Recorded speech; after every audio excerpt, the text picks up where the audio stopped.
Good morning. We're here to briefly give a statement on 1731 West Diamond. Close to 10 o'clock on Saturday night, rescue personnel responded to that address. Call was made by Daniel Duignam. Said he couldn't breathe. They had to wait for the police. The police gained entry to the property. Mr. Duignam later was found to be suffering from several gunshot wounds, and he expired. The house was ransacked. There was no forced entry from the outside. We had to gain access. He was a junior at Temple University, waiting to take his last final. We don't have any suspects at this time. We believe Mr. Duignam did know who was there in the apartment. There was clear signs of a struggle. That's all we have at this time. I'm sorry, Captain, you believe he knew? We believe he knew who he was in the apartment with. It wasn't like a home invasion or a random thing where somebody broke in and robbed him. It was somebody that he was in the apartment with. And why did you come to that? Well, there's no forced entry, and the door was locked, so whomever did this left, and the door was locked behind them. For him, there may have been either drugs involved or drugs found. Is that true? We're not prepared to comment on it this time. You mentioned he actually called you. He actually made the 911 call? Yes, he made a 911 call. Just he was able to say he couldn't breathe. And that's it? And that prompted rescue and police to respond. He was able to say what, I'm sorry? That he couldn't breathe. Was he able to say more when police got to the scene? No, he was not conversational when we arrived.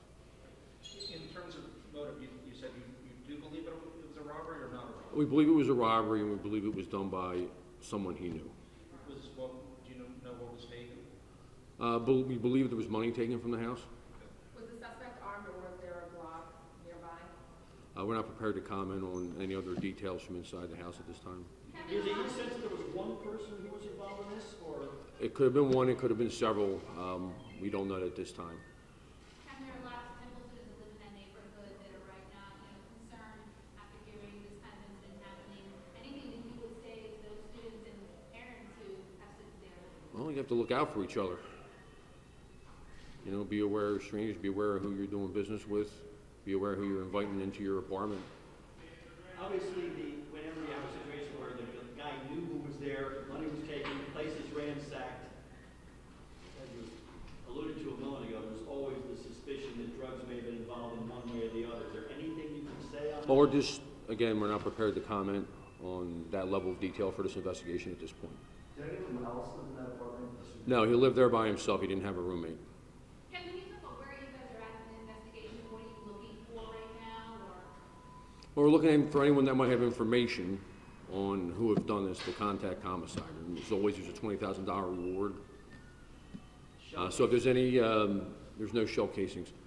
If anybody saw anything outside, saw anything suspicious, saw anybody leaving that property, so there's not a lot of students left, but there's still plenty of students around. I believe it's the last days of finals. I think graduation is Thursday. What does it tell you that no shell casings were found? Does that suggest a type of a weapon, or that they would have been cleaned up by the person who shot them? Well, either the brass is policed up or it was a revolver. There was surveillance video of someone coming in and out. Well, we're not going to discuss what the video shows us at this point. So there is video. So again, we're not going to discuss what the video shows us at this point. But Is there any indication of more than one gun use? we can't tell yet because we don't have the ballistics back. It's not likely, though. Is there any sense of how long that person, in other words, do you have reason to believe the person was let in and almost immediately this occurred, or the person had been in the house? We don't have the timeline established. Only that the person who shot him was inside and had been let in the house? That's what we believe, yes. The scene would certainly suggest that. Was this an apartment in a house, or was it an apartment building with a lobby? Well, what normally at one time was a single-family dwelling. It's chopped up into student apartments. What about the timeline between when he called 911 and when the first officer or EMS responded? How much time between that? I don't know offhand, but it wasn't all that long. Are we thinking he was shot, then he called 911 himself, or you can't actually confirm that yet? Well, I'm sure he called 911 after he was shot. So presumably he shot, the shooter gets away, and then he tries to call you but dies before he Before we were able to gain access to the apartment, yes. Literally, the only thing he said to you was, I can't breathe, That was on the 911 call, yes. and nothing about who did it or who's there, you get no information. Well, we're not going to comment what else he might have said. But there was other comments beyond, I can't breathe.